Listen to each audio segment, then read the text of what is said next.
Malheureusement, la situation d'occupation et d'humiliation n'est pas seulement en Palestine et Israël, mais toute la région connaît des régimes de dictature, d'oppression et de corruption politique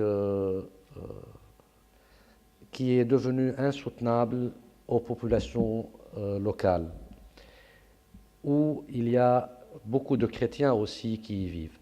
Une chose importante que Théo peut-être a mentionné dès le début, que je voudrais bien rappeler, que parmi ces Palestiniens, il y a des chrétiens et que ces chrétiens, il s'avère qu'ils sont palestiniens.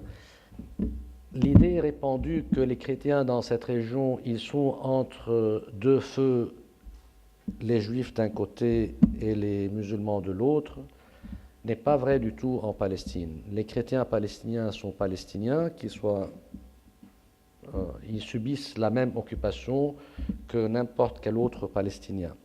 Ils ont subi la déportation en 1948 dans les autres pays, ils subissent l'occupation actuellement. Les chrétiens qui sont en Égypte ne sont pas des chrétiens qui sont venus d'ailleurs et qu'ils ont atterri et ils ont découvert les problèmes de la société. C'est des chrétiens de la société, c'est des chrétiens qui, on a vu, sont descendus dans la rue avec d'autres Égyptiens pour demander plus de démocratie et de liberté dans les rues.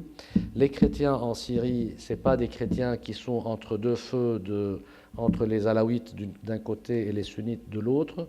Les chrétiens en Syrie, c'est des chrétiens qui sont là depuis toujours.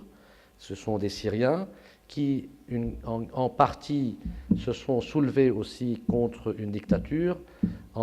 Une autre partie aussi, probablement, elle a peur de ce qui se passe, elle reste silencieuse, et une autre partie qui s'est rangée avec le régime pour différentes raisons. Donc l'idée que les chrétiens dans cette région sont dans un conflit qui n'est pas le leur, n'est pas vraiment très précis comme analyse de la situation. Les chrétiens de cette région ont eu un rôle prédominant dans la culture, dans l'épanouissement, dans ce qu'on appelle la Renaissance arabe, et puis dans l'élaboration de l'idée du nationalisme arabe. Je pense que les chrétiens, dans ces différents soulèvements des années précédentes qu'on a vus depuis 2011, hésitent, selon les situations, à être proactifs à cause de la tournure violente que certains soulèvements ont pris, notamment en Syrie actuellement, mais aussi à cause de ce qu'on appelle communément l'islamisation de ces soulèvements ou l'islamisation de ces transformations qui s'est opérée dans certains de ces pays. Ce qui pousse les chrétiens à être un peu plus réticents dans leur façon de lire les transformations ou d'interpréter les transformations dans ces régions. Le Conseil œcuménique des Églises est en relation très suivie et de près avec ces églises et avec beaucoup de chrétiens qui sont très actifs dans la vie de leur société.